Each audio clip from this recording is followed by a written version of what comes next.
Good morning, Morgan, and good morning to any of Morgan's friends that are joining us for today's video.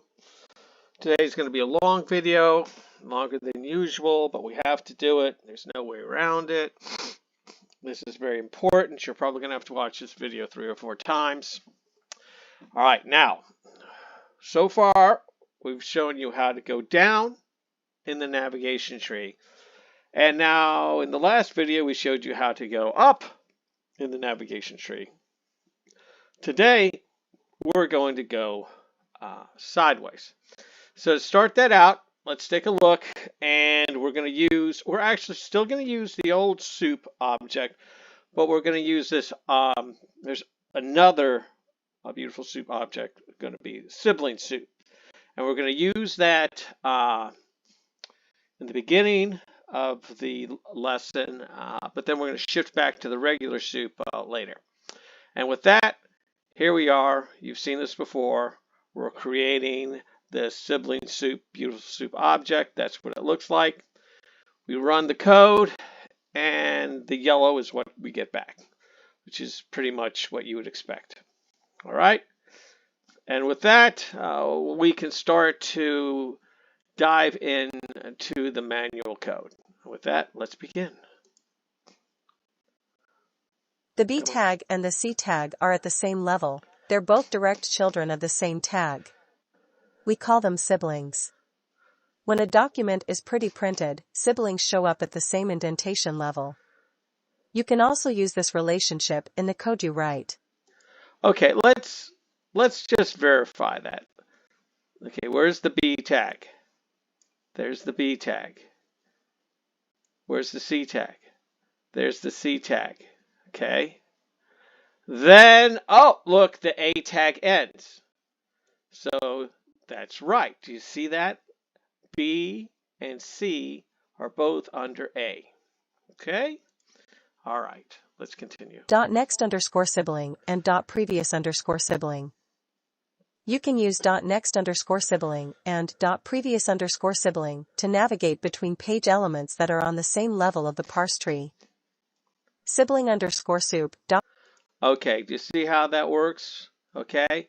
I guess when we started this out, B was the focus. Then by going next, it switched the focus to C. And then when it goes previous, it goes back to B. And I suspect that if you try to go next when you're in the C, that like for instance here where it says previous, if instead we did another next sibling, it would go none, I think. But let's just go see what happens.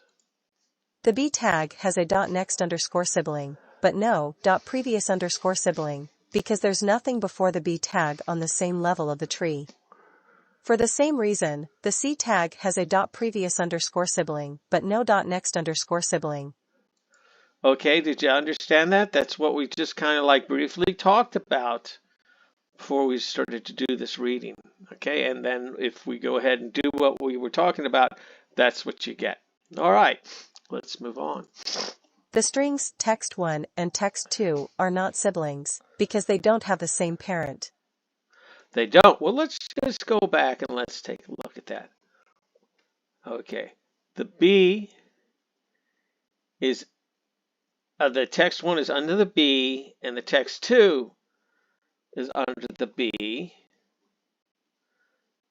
And what was she saying? That they are not siblings because they don't have the same parent. Ah, yeah, that's right. Do you see that? Yeah, do you understand that? So let's see what happens when we run. We go soup B string. You get the text 1. Then what are we doing here? String B next. Oh, there is none. He could go next. He could go previous. It doesn't matter. It's going to be none. Okay? Do you understand that? Cool. Let's keep going. In real documents, the .next underscore sibling or .previous underscore sibling of a tag will usually be a string containing white space. Going back to the Three Sisters document. All right, now we're going back to the regular soup object that we've been using these last few videos, and we're going in to talk about the Three Sisters. Okay, And we're probably going to start messing around with that. Let's go. You might think that the dot next underscore sibling of the first A tag would be the second A tag. But actually, it's a string, the comma and new line that separate the first A tag from the second. What? Let's read that again. You might think that the dot next underscore sibling of the first A tag would be the second A tag. Yes, I would. I would assume that we would go from LC to lazy. But actually, it's a string. A string? What string? Okay, the keep comma going. And new line that separate the first A tag from the second. Link equals soup.a. Okay. Link. All right, so we do that, and we get who we get? We get Elsie. All right, cool. Now what if we do next? It takes us to the end of the comma. That is weird. Let's keep going.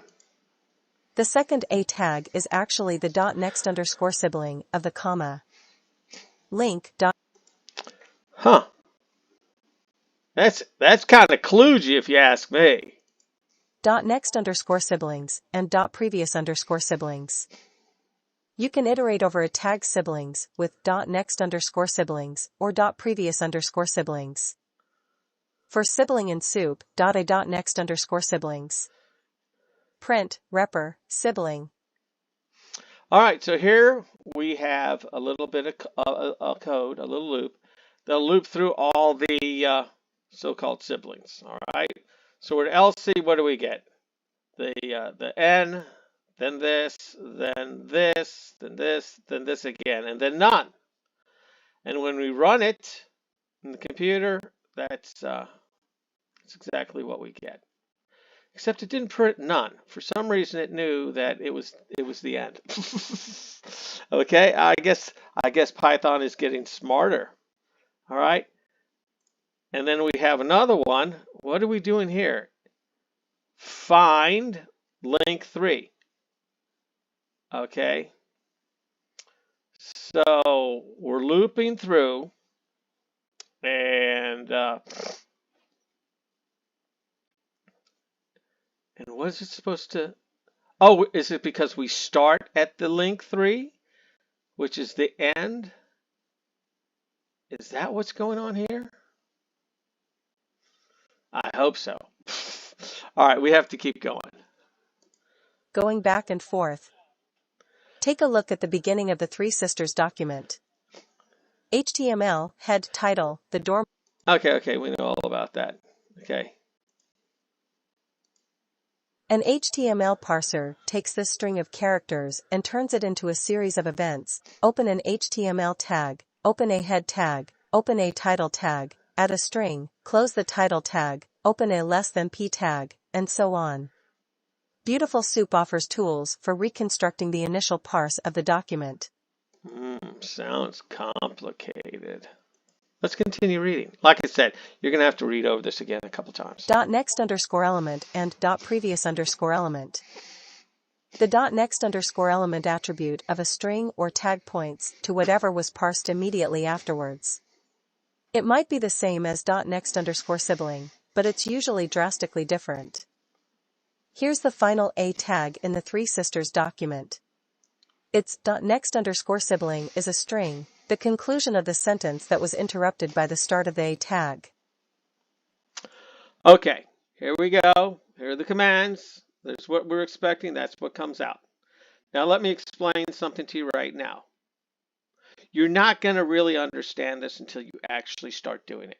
So you're in the code and you think it's going to do one thing and then it doesn't, and you go like, oh, why did it do that? And in time, as you build your experience, you'll get to be an expert at navigating the tree.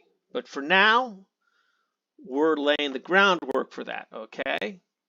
But what I'm trying to say is don't get upset if you're not if you think you're not tracking, because you are tracking, you just don't realize it.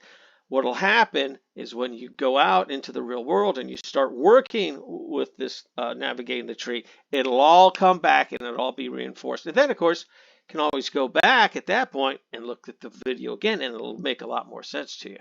And with that, let's continue our reading. But the .next underscore element of that A tag, the thing that was parsed immediately after the A tag, is not the rest of that sentence. It's the word Tilly. All right, whatever. Let's keep going. That's because in the original markup, the word Tilly appeared before that semicolon. The parser encountered an A tag, then the word Tilly, then the closing /A tag, then the semicolon and rest of the sentence. The semicolon is on the same level as the A tag, but the word Tilly was encountered first. The .previous underscore element attribute is the exact opposite of .next underscore element.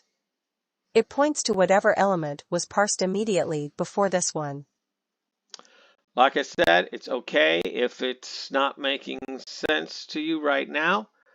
It will once you start experimenting. All you need to do now is we're introducing you to the different tools you're going to use to navigate the tree. Now, exactly how it does it, you're not going to really understand until you actually start writing code. Sorry, but that's how the world works. You should get the idea by now. And here we are in the code. All right, there's too much for it to talk about. We already kind of did it. So I'm just going to quickly page through so that you can see the code. Send me an email, and I'll send you this code. All right. I don't think the address is in all of the videos, but it's in enough of them to where you should be able to find it. And with that, let's go over to the output. And here's the output. Isn't it beautiful? I really like my new style of formatting the output. I'm so proud of myself. I'm also proud of myself for thinking of cutting and pasting this into the document so that we can see in real time what the code is actually doing. Because obviously the code was run on a previous version of Python and we're using the latest version. So it's sometimes it comes out the same, sometimes it comes out a little kludgy. By the way, that is cool. You have to be a freaking ancient hacker to know what kludgy means. And now you're in the club. Anyway, with that, we're finishing our video. Go out, have fun, try not to get in any trouble, and we'll see you in the next video.